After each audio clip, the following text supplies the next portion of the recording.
from around the globe, in sold-out arenas and humble churches,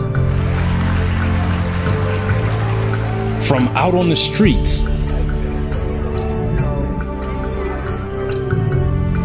to your screen. And now, the time and what must be done. Part 3. On this edition of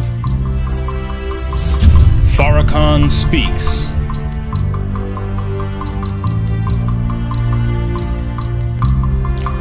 Greetings to you. I am Minister Louis Farrakhan, National Representative of the Honorable Elijah Muhammad, that great preacher of freedom, justice, and equality to the Aboriginal people of the earth, and in particular, the black people of North America and the Western Hemisphere. He's also a warner to America and to us, as well as a warner to the nations of the earth. I am so happy and honored to have this privilege to speak to you once again on this great subject given to us by the Honorable Elijah Muhammad, the time and what must be done. The Quran, the 103rd chapter, titled Al-Asr, the time. I want to quote it again. By the time, surely man is in loss, except those who believe and do good, and enjoin one another to truth, and enjoin one another to patience. These verses tell us that time is a standard by which we can judge our actions. If we understand the time and judge our actions by the time, then it is required of us to be in accord with the time, and by so doing, we will not suffer loss. But if we reject the knowledge of the time and go contrary to what must be done in accord with that knowledge, then our rejection will not only bring us loss, but it will bring us death. By the time, surely man is in loss. Well, who is going to teach us the knowledge of the time? This knowledge has to come from God and His intervention in the world at a time that He is judging the world. The people that live in the world must know that God is judging today, and He is going to make it so clear as to why He's judging, and then give us that standard and then command us to be in harmony with the requirements of the time, that we might be successful and come through God's judgment of this present world. Well, the Honorable Elijah Muhammad has been chosen by Almighty God Allah in the person of Master Farad Muhammad, the great Mahdi, looked for by the Muslim world, and the great Masih or Messiah, looked for by the Christians and the Jews. He's present. He's in the world. And it is He who is giving us the knowledge of the time and what must be done. Master Farad Muhammad came among us and made himself known to us July 4th, 1930. And in 1931, he raised the Honorable Elijah Muhammad. He began to teach him the knowledge of self, the knowledge of God, the knowledge of other than God, and the knowledge of the time and what must be done. But he had to make sure that his student was grounded in that knowledge before he left. And he left in 3 years and 4 months, and in that time he made Elijah Muhammad a master of that knowledge and set him out to give that knowledge. Well, as he gave that knowledge, it created an upset, not only among the whites who were ruling, it created an upset among his followers who Master Farad Muhammad had given Elijah Muhammad to be their spiritual guide and leader. And it was all right until he was named. And once Elijah Muhammad was given that scepter of rulership and guidance, then it created problems within the house, and the teachings that he was giving at that time created upset in the government of the United States of America. The U.S. government arrested Elijah Muhammad, and the U.S. government captured all of the teachings that Master Farad Muhammad had given him. And they studied those teachings. And then they really began to know that that one who came, that one who taught the Honorable Elijah Muhammad, was that long looked for man that the world had been waiting for 2,000 years. As we said in our last broadcast, Jesus came to the Jews of that time. They rejected him. Jesus was their last hope to escape that which would come after the workings of Satan.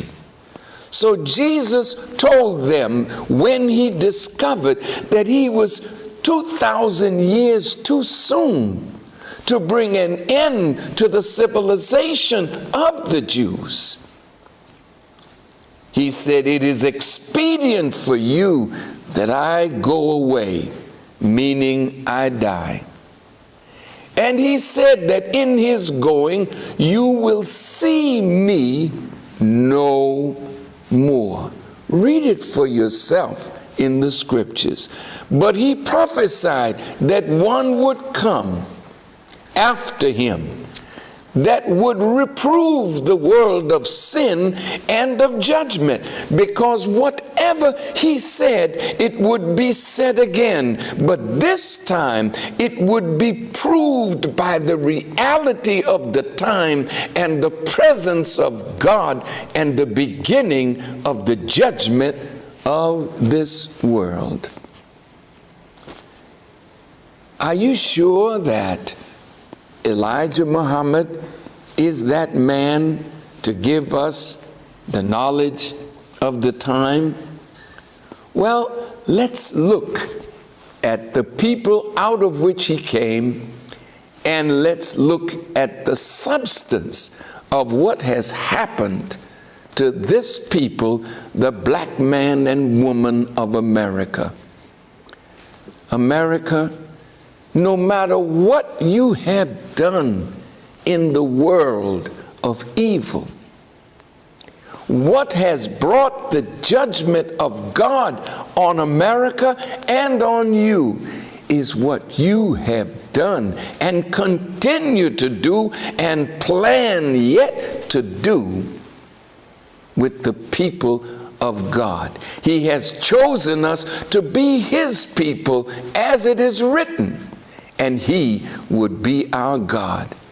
And he's exceedingly angry now with you because you have rejected the knowledge of the time, and he is displeased with black people who have been hearing this knowledge and refuse to come away from the oppressor. Unite and do something for self. So both now are in the position to suffer more and more loss. In the book of Genesis, around the 15th chapter, the 13th, 14th, and 15th verses, God is talking to Abram. And he told Abram, your seed will be a stranger in a land that is not theirs. And they shall serve them, and they shall afflict them 400 years. But after that time, I will come, and I will judge that nation which they shall serve. And afterwards they shall come out with great substance and go to their fathers in peace and be buried in a good old age. Abraham's seed then in the future would be enslaved. You have a picture of that enslavement with the children of Israel in Egypt. And if you look in the book of Deuteronomy, around the 18th chapter, the 18th verse, God is talking to Moses, and he tells Moses, I'm going to raise up from among them a prophet like unto you, Moses, and I am going to put my words in his mouth, and he shall speak unto them all that I shall command him. So we see the picture of Moses. We see the picture of the children of Israel. We see the picture of Pharaoh and Pharaoh's refusal to do what God was commanding him to do by the mouth of Moses. And what was that command? That command was not to integrate the children of Israel into Egypt. No, it was to separate the children of Israel from the power of Pharaoh and the Egyptians, because he had a purpose for them, that he was going to build them into a great people and a great nation that would be of service to the world, and even of service to Pharaoh and his people.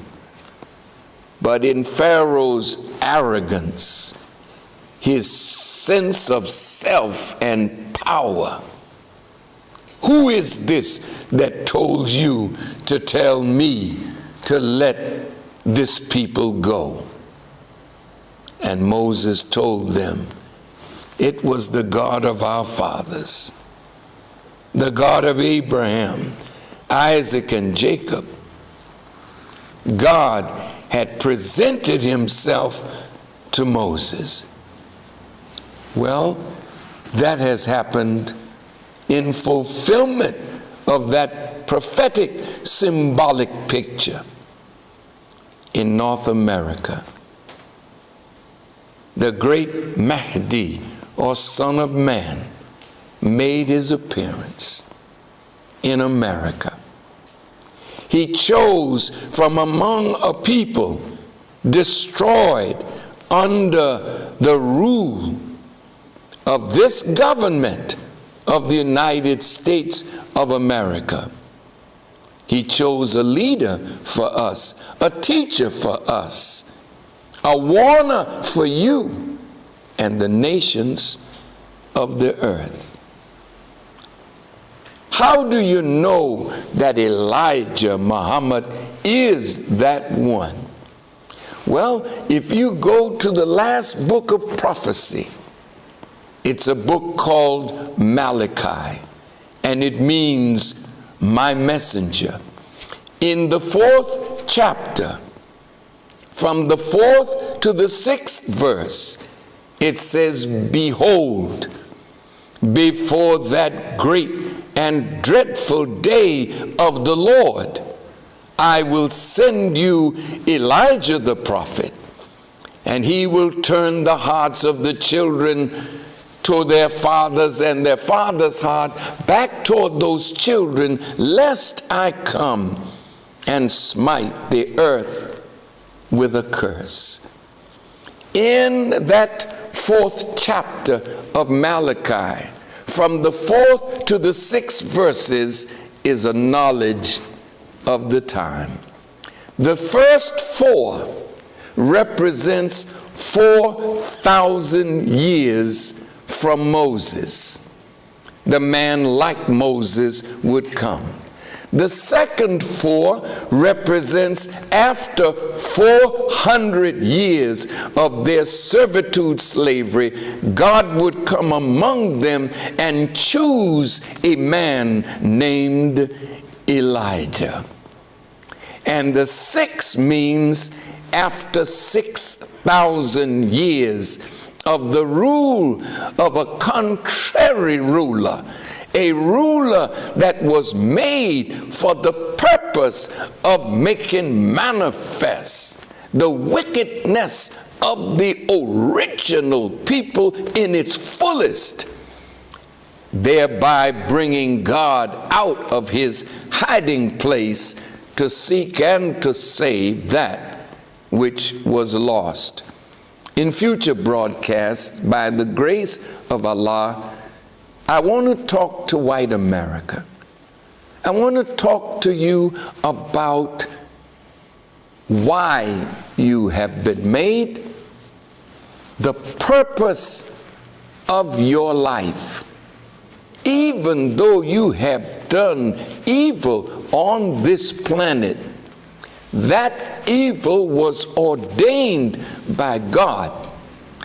And when we get into the nature of you and why that nature was necessary and the good that would ultimately come from a nature that was made by God to be in rebellion.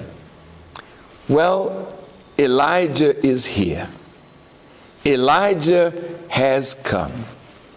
And among the Jewish people, Elijah was to give you the clearest sign of the presence or the coming of the Messiah which you seek. Elijah, in your feast or at Seder, you hold the door open for Elijah. You set the table and leave a place for Elijah.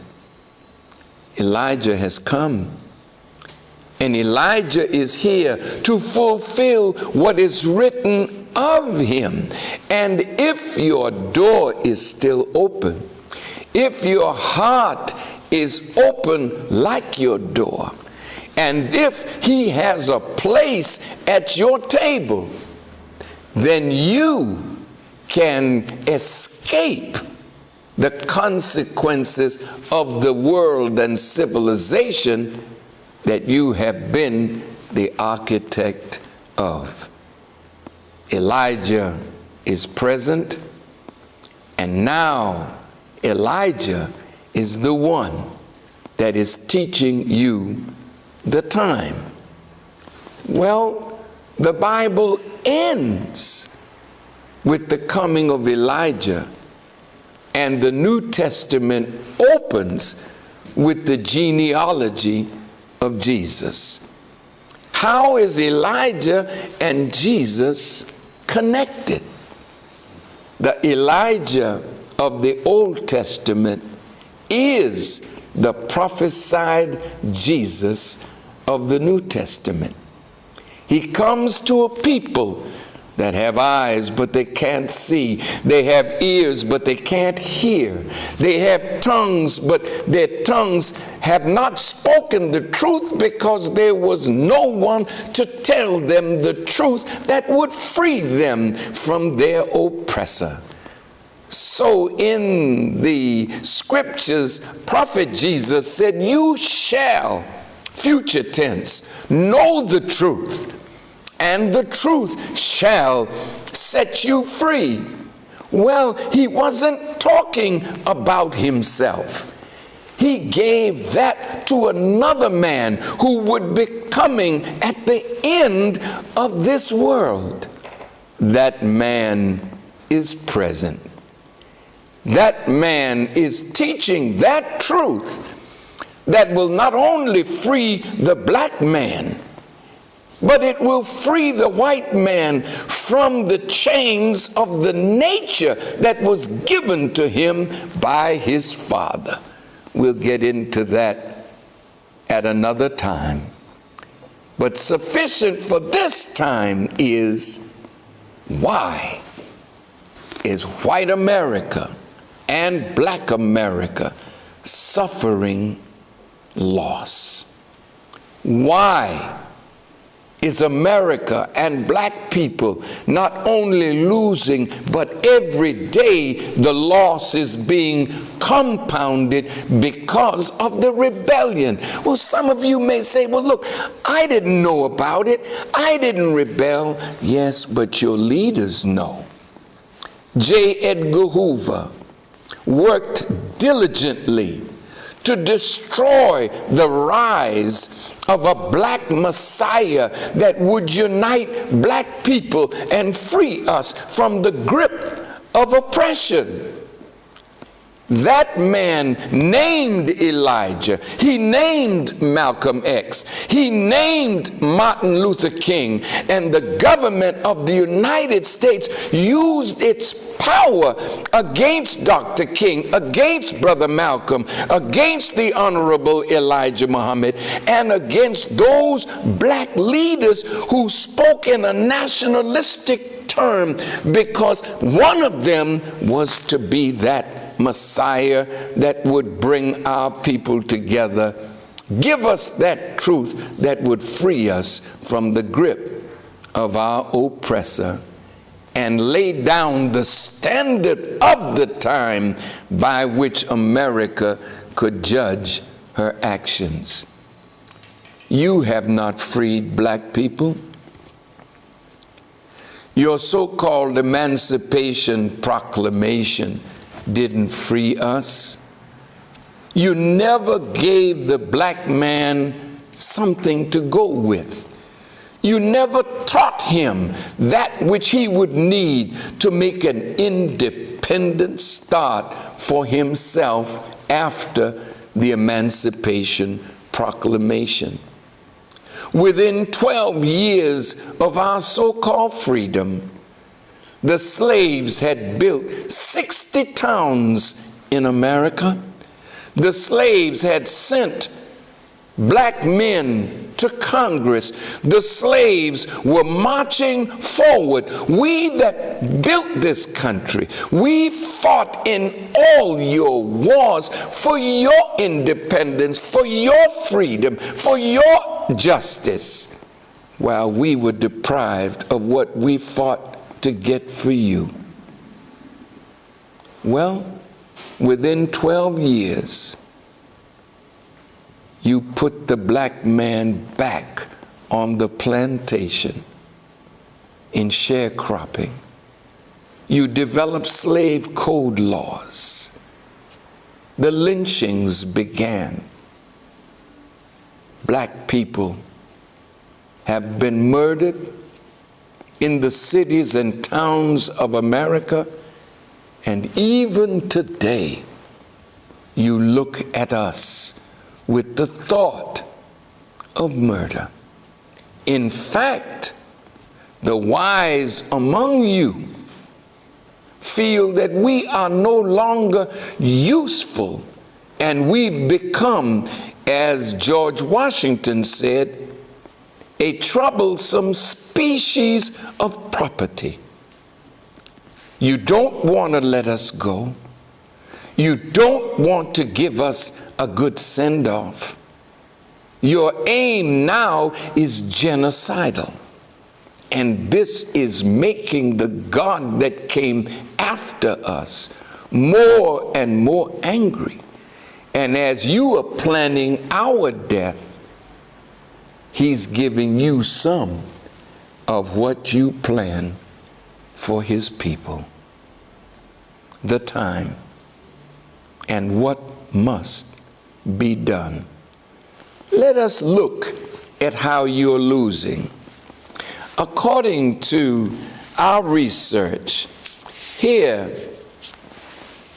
is the fall of this great nation. The unemployment rate was 7.7% in November. The unemployed persons at 12 million, and the underemployed another 10 or 12 million. The black unemployment rate is 13.2%, double that of whites, while the white rate stood at 6.8%. The racial gap in the unemployment rate defies educational attainment and occupational endeavor. Blacks with at least a bachelor's degree had a 7.1% jobless rate in 2011, while the white rate was 3.9%.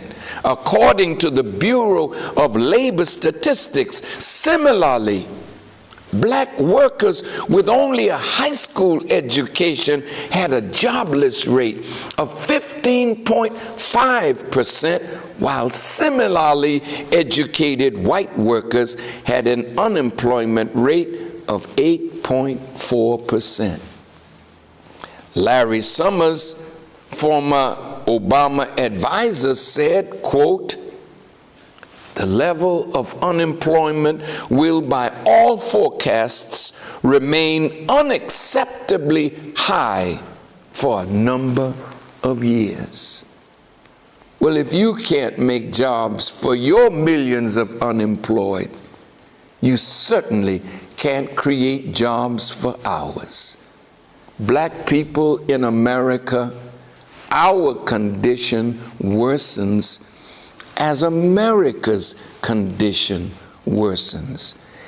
And if America goes down because of a global nature of economics and the value of the dollar as the currency of favor, when that dollar goes, the whole world that has been dependent on trade and commerce with America will go down as well. What kind of loss are you and we suffering because you refuse to accept the knowledge of the time and act in accord with it? 1.2 million households whose incomes put them in the top 1% of the United States saw their earnings increase by 5.5% last year. According to estimates released last month by the U.S. Census Bureau, earnings for the others fell 1.7% for the 96 million households in the bottom 80%, those that made less than $101,000. Workers have lost an average of 25% of their 401ks. while the wealth of the 400 richest Americans went up by $30 billion. We're losing. Let's continue to study our loss. And in studying it, we hope that there's time for black and white and brown to do something in accord with the time to lessen the suffering that is going to increase in this year of 2013. How do you know that, Brother Farrakhan?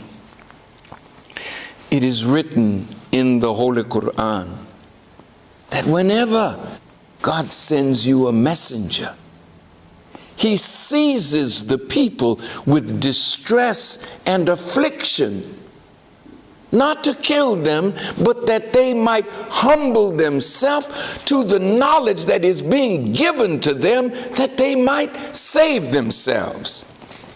About 3.9 million homes went into foreclosure in 2011. In 2010, 3.8 million.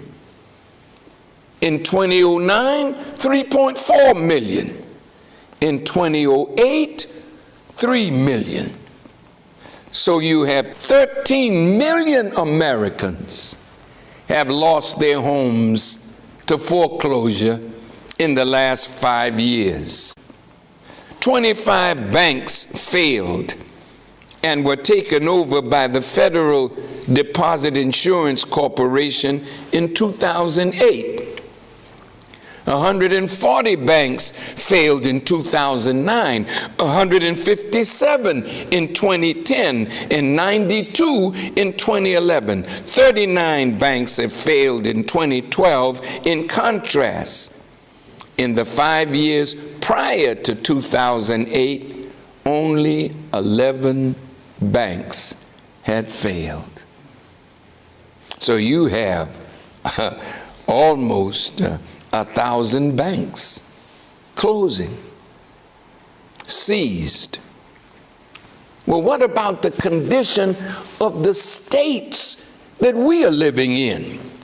The United States, many of these states are on the verge of bankruptcy, with several of them ready to declare a financial state of emergency. The budget gaps that states have had to close for fiscal year 2013, the fiscal year that began July 1st, 2012, total $55 billion in 31 states. That amount is smaller than in past years, but not enough to say that the states and the economy is recovering. The U.S. debt is now $16 trillion. More than 3 million people are homeless, and the fastest growing segment of the homeless population is families with children. A century and a half after the end of legal slavery, white families average $113,000 in wealth. But for black families, it's just $5,600. More than a quarter of black families have no assets at all. The wealth gap between whites and blacks have quadrupled since 1984 and is now wider than it has ever been. Even high-income blacks have assets of only $18,000, while middle-income whites are getting even richer. All of the financial gains made by the black middle class over the last 30 years have now been totally wiped out by this latest economic downturn called the Great Recession. Brothers and sisters, can't you see how we are losing? Because all the teachers that tried to get us to see that we must get up from the foot of white America, unite, pool our dwindling resources and do something for ourselves. We've turned a deaf ear to them. We want to move in with white people. We are so happy to have a black president, but the black president is only there to sell you the hope that America has a place for 40 million of us in the future. No, brothers and sisters, we can't use Barack Obama like that. There is no hope for America to make a place for 40 million of us and provide a future for us. We are going to have to do that for ourselves. The incarceration rate, 12 to 13% of the American population is black, but we make up 72.7% of the almost 2.1 million male inmates in jail or prison. 1 in every 10 is in prison or jail on any given day. These trends have been intensified by the disproportionate impact of the war on drugs, in which 2/3 of all persons in prison for drug offenses are people of color. More black men are in prison today than were enslaved in 1850. Black men are half as likely to die at any given time if they're in prison, but they're more likely to die if they walk the streets of the inner cities of America. More young black dropouts are in prison or jail than have paying jobs. The poverty rate for black people in America reached 28.1% in 2011. This is horrific, and it is going to get worse. Now, as we reflect over these statistics, what do they tell us? Hurricane Sandy and Athena came through. And unfortunately, in that storm, they are saying that they can offer to the residents of the East Coast that suffered loss $60 billion. But the governor of the state of New Jersey and New York said it's more like $80 billion. Where's that money coming from? FEMA does not have it. So America now, or the president that promised he was going to help, has to go before a Congress that's upset and ask for $80 billion. FEMA is running dry because the rate of calamities that is striking America one after another, you don't have enough money to restore the communities that are being destroyed by these disasters. Well, we're in 2013 now. What should you expect in this year? America, I'm sorry to tell you, the calamities will get greater and greater, more severe. Unfortunately, tremendous loss of property and increased loss of life. 29 states are already under drought conditions. What will happen when the beef cattle are dying because you can't get food to them? In Texas, the earth dried up under the foot of the cattle, so that they are eating the cattle because they can't feed the cattle anymore. Things are not going to get easier. They're going to get worse. The recent problem in Newtown. I would like you to look at what's happening in America. I have some statistics here. With your permission, I'd like to read a few of them because it's telling us what condition is in the country since Barack Obama was elected in 2008. Did you know that in 2008, when brother was elected, there were only a few hundred militias? Today, there are over 1,200.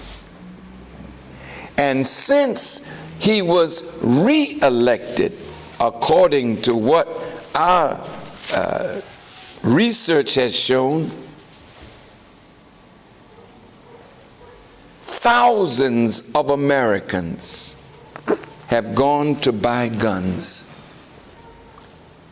They're not buying just handguns.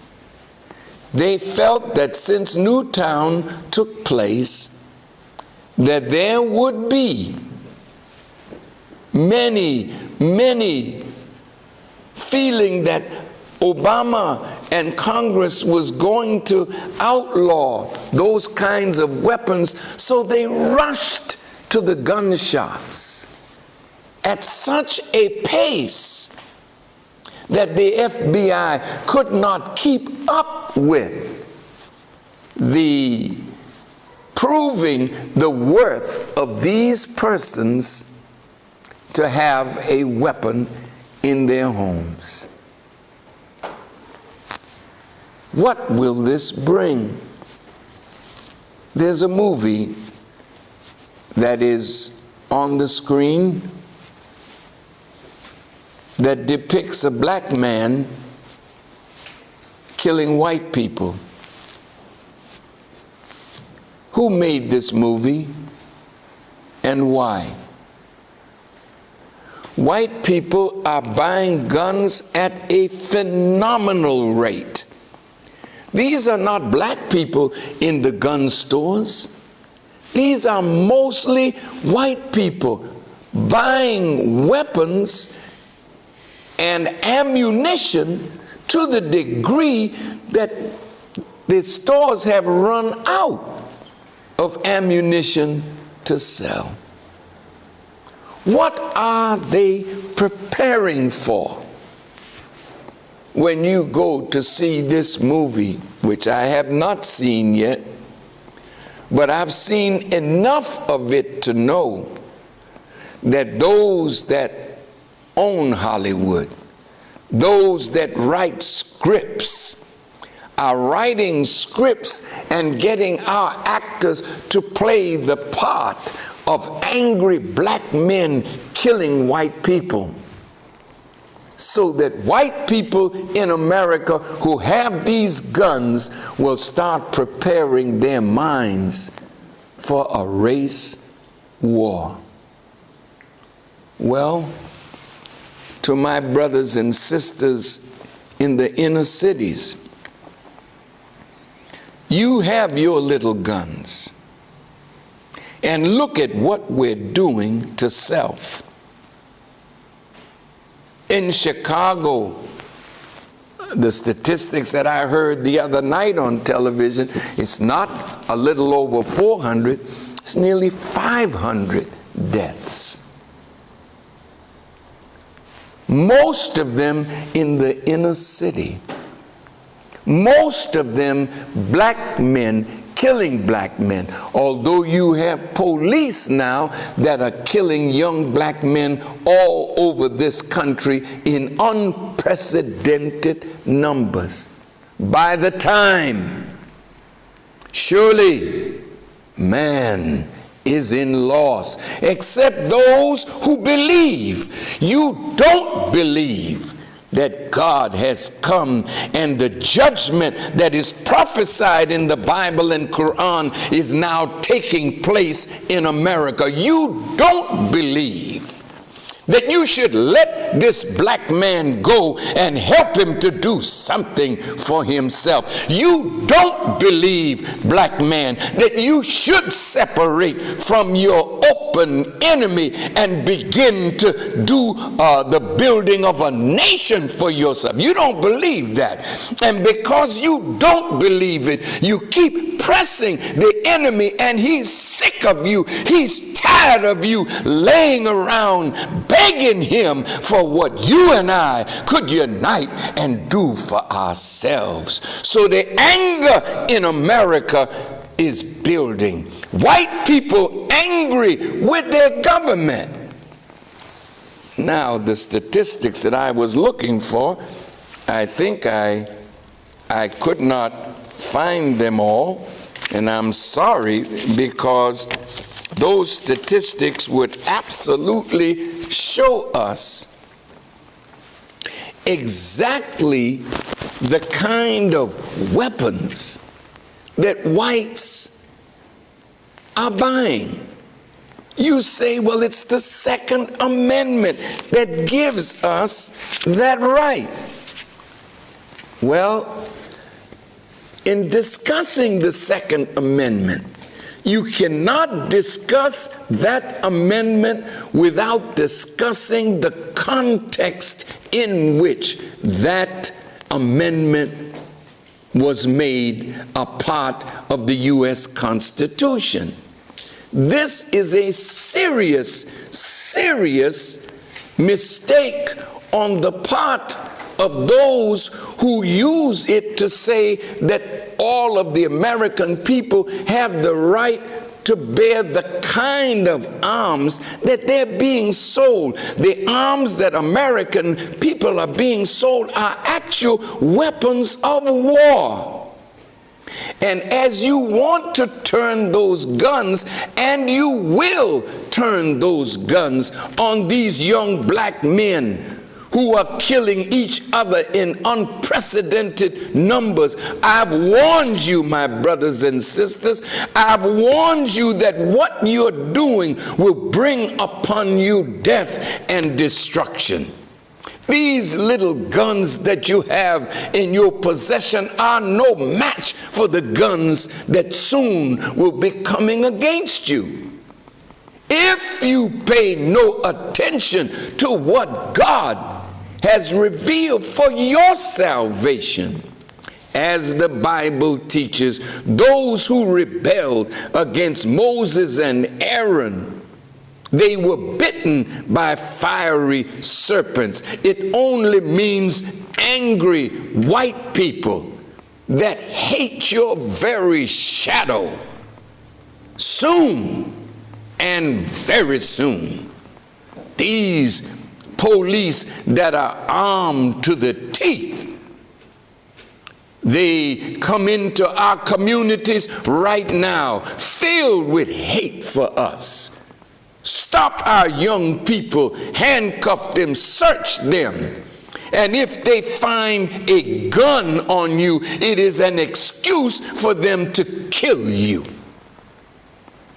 This is going to multiply. I'm sorry to tell you such. Death and destruction is at our door. But I say to you, America, death and destruction is at your door also.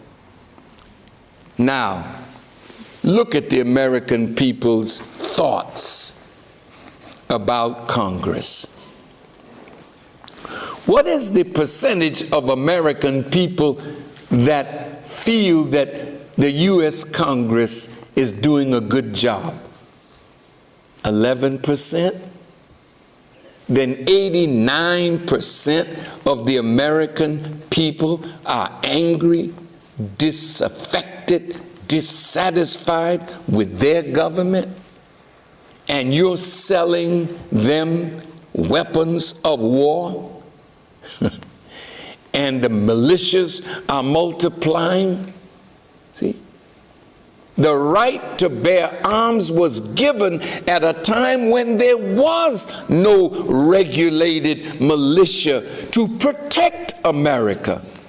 But now you have police well armed. You have state troopers well armed. You have the National Guard, and you have federal troops. There is no need for the American people to be armed to the teeth if you have a responsible militia to protect the society of the United States. But this now is in your house. You have allowed it. Over 350 million guns are in the possession of the American people, with a population that has not yet reached 350 million. And as anger toward the U.S. government increases, do you think that you too will do exactly what you accused Gaddafi of Libya of doing? You said he killed his own people, he's unfit to rule. You say Assad is killing his own people, he's unfit to rule. But what was done by your meddling in the affairs of these nations? Well, nobody has to meddle in the affairs of America because the people are dissatisfied with their government. You mean 20 states, after Barack Obama was reelected, had 25,000 people ready to secede from America? Is that a good sign? And if you go over the cliff, which maybe you will, if 2.1 million jobless can't get their unemployment payments, how will they feed their families, and what will it produce in the society? Oh, this time is so serious. What will become of us and this great nation if we refuse to come into harmony with God's will? And what is that will? You have to let the black man go. You have to help him to go for himself on some of this earth that we can call our own. More of this type of teaching on what to do will come in our next broadcast. But I say to America, there is no need for so much blood to be shed if we sit down and agree on a course that's best for America, best for black and brown people, best for the Native American people, and black people, you and I must agree that we can correct our own condition with the guidance that God has given to us through the Honorable Elijah Muhammad. I pray that you will respond to this call. I pray, America, that you will see and know You can't provide for us any longer. You know this. So stop deceiving black people, making us think that you have a way out of this for us. You don't have it. And if you are honest with us, then our leaders will be able to come together to work out a future for us. But as long as you take a certain class of men and promise them wealth and nearness to you, if they oppose such a divine solution of separation, then I fear that your wickedness in opposing the solution that God has offered will cause greater and greater disaster. Soon, earthquakes will strike America, and many, many lives will be lost. And it won't just be white lives that are lost. It'll be us and you. We're in this really together. And because you control the media, because you have the power, you're fighting a solution that would give life to you, save your country, and give life to us and save us from the destructive fall of this great nation. Be warned, America, that the time and what must be done is at your door. And as conditions worsen, we are all in the valley of decision. Shall we obey our lusts? Shall we obey our greed? Shall we bask in the dwindling power that we have and say we'll fight God? You can't fight him and win. All the forces of nature will be brought against you as they are now being brought against you. May God grant you the wisdom to sit with your own scholars and scientists and reason with what God has asked. And let's come together and do what needs to be done. Thank you for listening, and may God grant you the light of understanding as I greet you in peace. Assalamu alaikum.